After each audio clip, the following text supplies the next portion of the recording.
अस्सलामुअलैकुम। आज आपके पास है इक्वेशन इन्वॉल्विंग एब्सोल्यूट वैल्यूज़। अब सबसे पहले हम एब्सोल्यूट वैल्यूज़ को डिफ़ाइन करते हैं कि एब्सोल्यूट वैल्यू होता क्या है। बेसिकली एब्सोल्यूट वैल्यू जो होता है वो किसी नंबर का ज़ीरो से डिस्टेंस होता है। ठीक है। अब जैसे फॉर एग्ज़ाम्पल आपके पास x कोई नंबर है, तो हमने इसका ज़ीरो से यानी ओरिजिन से डिस्टेंस लिया, तो ये हमारे पास जो है ये इसकी एब्सोल्यूट वैल्यू कहलाती है। अब आपके पास जो है ये जो दो वर्टिकल बार्स आपको दिखा रही हूँ, ये वर्टिकल बार्स जो है ये आपके पास एब्सोल्यूट जो है वो वैल्यू बार्स कहलाते हैं। ठीक है, एब्सोल्यूट वैल्यू बार्स कहलाते हैं। यानी आपके पास किसी भी नंबर का ओरिजिन से या ज़ीरो से डिस्टेंस जो है वो आपके पास क्या कहलाता है, एब्सोल्यूट वैल्यू। तो अब आपके पास लेट सपोज ये मैंने x लिया है, तो ये x एब्सोल्यूट में है। इसका मतलब है कि ये ज़ीरो से x का फासला है। ठीक है, ओरिजिन से है। अच्छा, अब आपके पास जो है वो इसकी जो स्पेसिफिक डेफिनेशन, अच्छा और डिस्टेंस ये भी याद रखें कि डिस्टेंस जो होता है वो क्या होता है, हमेशा पॉजिटिव होता है। तो अगर डिस्टेंस पॉजिटिव होगा या ज़ीरो हो सकता है, और तो आपके पास जो है अगर ज़ीरो से 5 तक लेते हैं या ज़ीरो से -5 तक लेते हैं, आपके पास जो है वो डिस्टेंस जो है वो नंबर लाइन पे 5 यूनिट ही आएगा। ठीक हो गया। यानी आपके पास देखें 5 का एब्सोल्यूट लें तो भी आपके पास रिजल्ट 5 आएगा, और -5 का एब्सोल्यूट लें तो भी रिजल्ट 5 ही आएगा बिकॉज ऑफ द डिस्टेंस। अब इसकी जो डेफिनेशन होती है वो ये है आपके पास कि एब्सोल्यूट वैल्यू फंक्शन किसी भी रियल नंबर का आपके पास क्या है। तो ये देखें x आपके पास एक एब्सोल्यूट वैल्यू है। अगर आपके पास ये इक्वल टू x होगा जब आपके पास x की वैल्यू ग्रेटर देन और इक्वल टू ज़ीरो होगी, यानी पॉजिटिव वैल्यू होगी, और आपके पास x जो है वो नेगेटिव होगा जब आपके पास x की वैल्यू लेस देन जो है वो ज़ीरो होगी। अब लेस देन ज़ीरो का मतलब क्या हुआ, यानी नेगेटिव। तो ये आपके पास इसका रिक्वायर्ड जो है वो सोल्यूशन डेफिनेशन हो सकती है कि ये डेफिनेशन है, और ये आपके पास बुक में भी मेंशन है, ऑब्जेक्टिव में नॉर्मली ये पूछी जाती है। अब हमने जो है वो ऐसी इक्वेशंस फाइंड आउट करनी है जिसमें एब्सोल्यूट वैल्यूज़ जो है वो इन्वॉल्व हों, तो उसको हम फिर कहते हैं कि एब्सोल्यूट वैल्यू इक्वेशंस।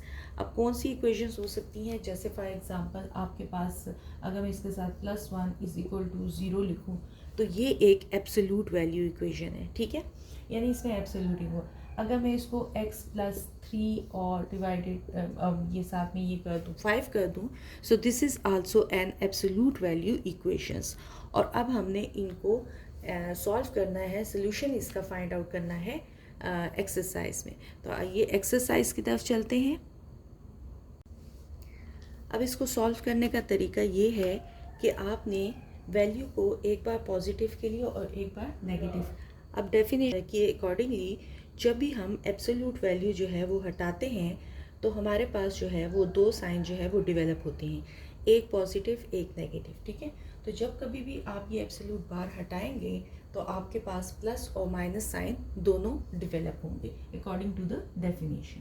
तो आपने इसको एक बार जो है वो 5/3 के लिए सॉल्व करना है, और दूसरी बार जो है ये 5/3 नेगेटिव के लिए फाइंड आउट करना है।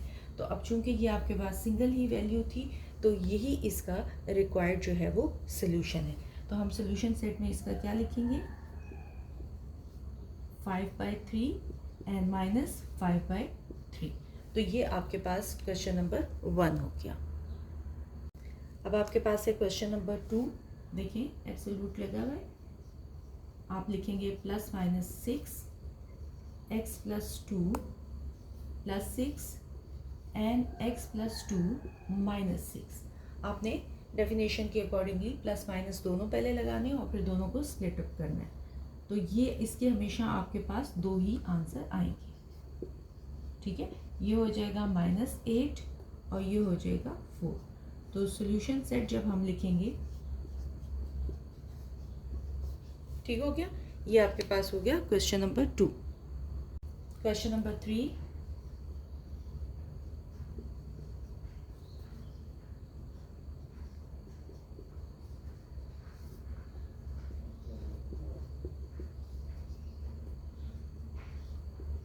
Take this value on the other side,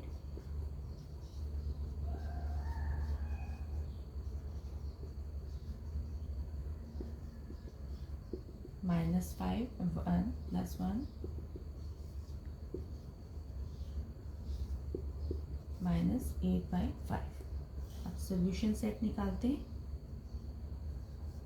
2 and -8/5। तो ये आपके पास इसका रिक्वायर्ड आंसर।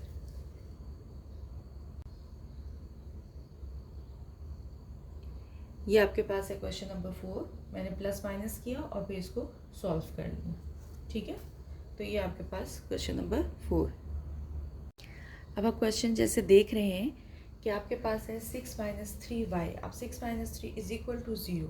अब 0 चूँकि न्यूट्रल नंबर है तो हम इसको क्या करते हैं, इसके साथ तो प्लस माइनस लग नहीं सकता, तो हम इसको सिंपली जब ओपन करेंगे तो ये आपके पास कुछ इस तरीके से ही आ जाएगा। और जब हम इसे कैलकुलेट करते हैं तो 3y = 6 हो जाएगा। यानी अगर आप ये माइनस इधर लेते हैं, इधर लेते हैं, फिर बाद में कैंसिल करें तो आपके पास वही चीज़ बच जाती है। तो इसलिए अगर आप नहीं भी माइनस लेते तो ये आपके पास यही आ जाएगा और इसका आंसर जो है ये 2 आ जाएगा। तो सोल्यूशन सेट जो है वो आपके पास हो जाएगा 2। ठीक हो गया। अब आपके पास है क्वेश्चन नंबर 6 और यहाँ पे देखें थोड़ी सी ज़्यादा कैलकुलेशन रिक्वायर्ड है। सबसे पहले हमने इसको स्टैंडर्ड फॉर्म में जो है वो लेके आना है। स्टैंडर्ड फॉर्म हमारी होती है ये -2 + 4 जो कि आपको 2 देगा। अब आपकी मर्जी है कि आप 2 को उठा के इधर लेके आएँ, मैं ले जाती हूँ, तो ये हो जाएगा 2/3। ये हमारे पास इसकी स्टैंडर्ड फॉर्म आ गई। अब हमने इसको फाइंड आउट करना है, तो ये हो जाएगा z - 2 ± 2/3। अब दो वैल्यूज़ आपके पास आ जाएंगी। हम फर्स्ट z - 2 2/3 के लिए कैलकुलेट करते हैं और साथ ही z - 2 -2/3 के लिए करते हैं। तो ये हो जाएगा z हो जाएगा 2/3 + 2 एंड z -2/3 + 2। कैलकुलेट जब हम इसे करेंगे तो ये हमारे पास हो जाएगा 3 × 2 = 6, ठीक है। तो आपके पास आ जाएगा 2/3 और जब इसको हम लेते हैं तो 6/3, तो ये हो जाएगा 8/3। तो ये एक आंसर आ गया। और अगर हम दूसरे आंसर के लिए देखें तो आपके पास है z 3 × 2 = 6, वही आ जाएगा -2 + 6 / 3, ये आ जाएगा आपके पास 4/3। तो ये आपके पास दो आंसर आ जाएंगे सोल्यूशन सेट में। एक आपके पास आ जाएगा 8/3 और दूसरा आ जाएगा 4/3। तो ये इसके रिक्वायर्ड आंसर्स। अब क्वेश्चन नंबर 7 है आपके पास।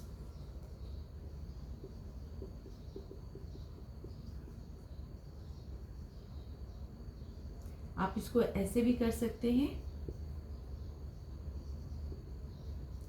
+5 ये हो गया, 2x - 5 + 1, तो ये आपके पास आ जाएगा -4/2 और ये आपके पास आ जाएगा 6/2, जिससे आंसर आ जाता है 3। आप इसको जिस भी तरीके से कैलकुलेट करना चाहें आपके पास आंसर जो है वो सेम ही आते हैं। बस लीनियर इक्वेशन बन जाती है और फिर आपने उसको सॉल्व कर लेना है।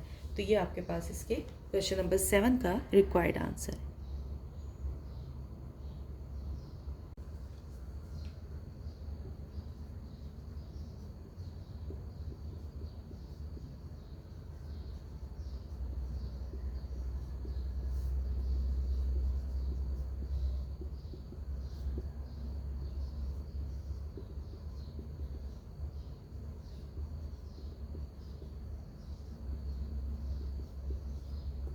ये सेकेंड वैल्यू के लिए सॉल्व कर रहे हैं।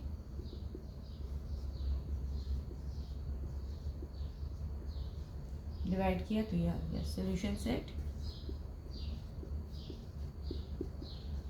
ठीक हो गया। तो ये आपके पास क्वेश्चन नंबर 8 का सोल्यूशन। अच्छा, अब इस क्वेश्चन में आप देखें कि आपके पास एब्सोल्यूट जो है वो सिर्फ जो है 4x पे है, ठीक है, 3 पे नहीं है। तो सबसे पहले तो हमने इसको अरेंज कर लेना है। 4x and 12 multiply by 3 which is 36। ठीक हो गया। अब देखिए ये आपके पास आ गया 4 प्लस माइनस 36।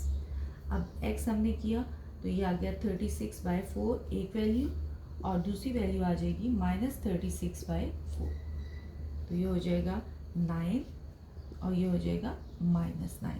तो आपके पास रिक्वायर्ड सोल्यूशन सेट जो है वो आ जाएगा +9 और -9।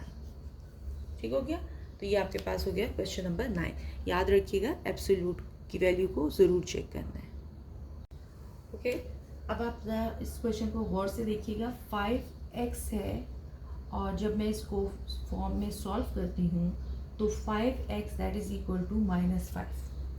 याद रखिएगा कि मैंने कहा था शुरू में, डेफिनेशन में बताया था कि डिस्टेंस जो है वो कभी भी नेगेटिव नहीं हो सकता। ठीक है, और यहाँ पे आप देखें कि डिस्टेंस भी शो कर रहे हैं और साथ में नेगेटिव वैल्यू भी दे रहे हैं, तो इसका मतलब है कि इसका सोल्यूशन जो है वो पॉसिबल नहीं है, क्योंकि डिस्टेंस तो कभी नेगेटिव होता नहीं है। जब कभी भी नेगेटिव वैल्यू के लिए आएगा तो आपने इसका सोल्यूशन सेट जो है वो एम्प्टी सेट दे देना है, या लिख देना है कि इसका कोई सोल्यूशन नहीं है। या ये साइन लगाएं या फिर आप ये लगाएं, दोनों में से कोई एक यूज़ करें, दोनों इकट्ठे यूज़ नहीं कर सकते।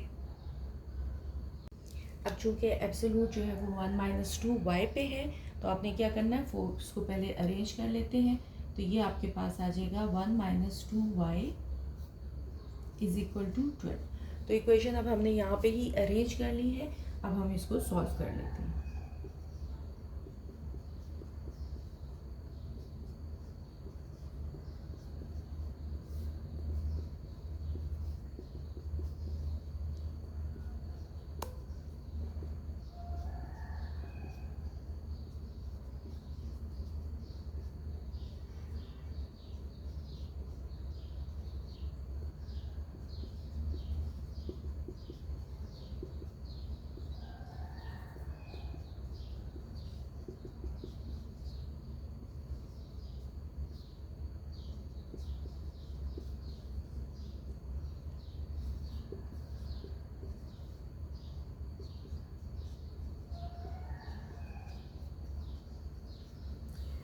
ये आपके पास इसका रिक्वायर्ड सोल्यूशन है। ठीक है, क्वेश्चन नंबर 11 का।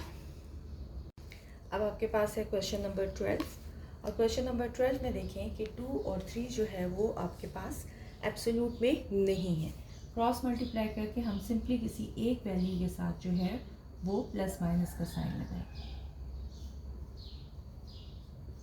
ठीक हो गया। आप इसके साथ प्लस माइनस का साइन आप शुरू में भी लगा सकते हैं, यानी फॉर एग्जांपल हम इसको यहीं पे भी सॉल्व कर सकते हैं। एक के साथ प्लस माइनस का साइन लगा देते हैं और उसको ओपन कर लेते हैं। तो ये आपके पास हो जाएगा x3, इसी तरह रहेगा x+1 +-2 2x-1।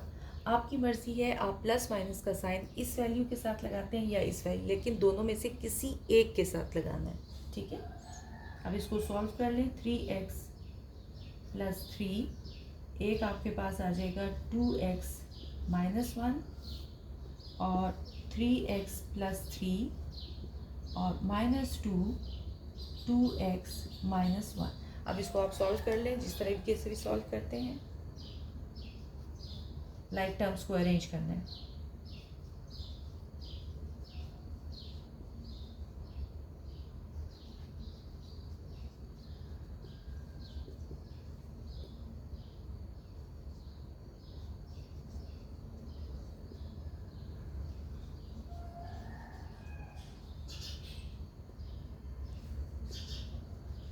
इसको सेकेंड इक्वेशन को भी सॉल्व कर लेते हैं।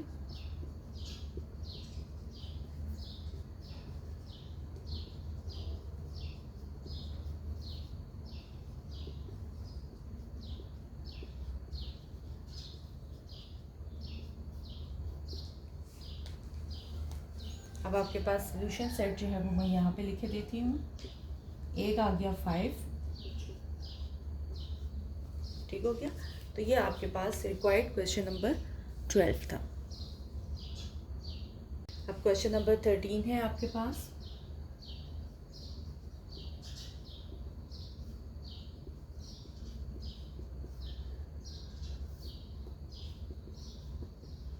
माइनस का एक बार प्लस साइन के साथ, एक बार माइनस साइन के साथ। याद रहे डबल वैल्यू है तो मैंने माइनस का साइन जो है वो बाहर लिखा है।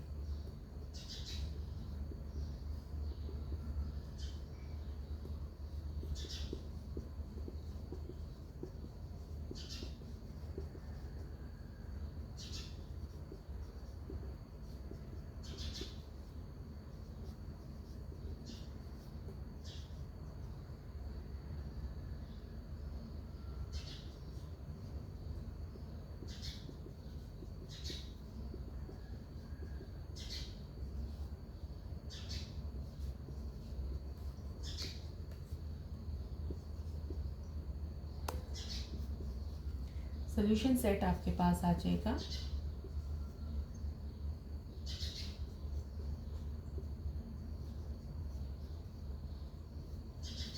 तो ये आपके पास इसका रिक्वायर्ड सोल्यूशन।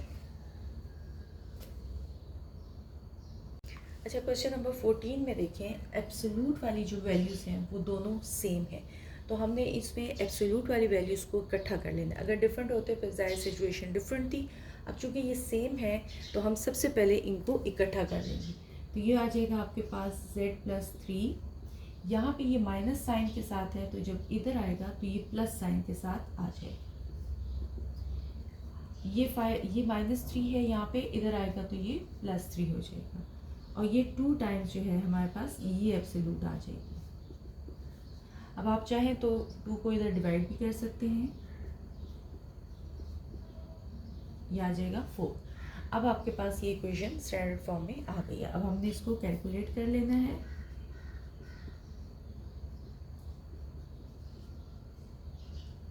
अब दोनों वैल्यूज़ के लिए मैं निकाल लेती हूँ। z एक आपके पास आ जाएगा 4 - 3, और सेकेंड वैल्यू आ जाएगी 4 + 3। तो z की एक वैल्यू आपके पास 1 आ जाएगी और एक आ जाएगी 7। और जब हम इसका सोल्यूशन सेट लिखेंगे तो सोल्यूशन सेट में आपके पास 1 और 7 आ। तो ये आपके पास इस एक्सरसाइज का लास्ट क्वेश्चन था। आप इसको जिस तरीके से भी सॉल्व करना है, सबसे पहले एब्सोल्यूट को आपने चेक करना है। ठीक हो गया? तो यही आपके पास एक्सरसाइज कंप्लीट होती है। बहुत शुक्रिया। अल्लाह हाफिज़।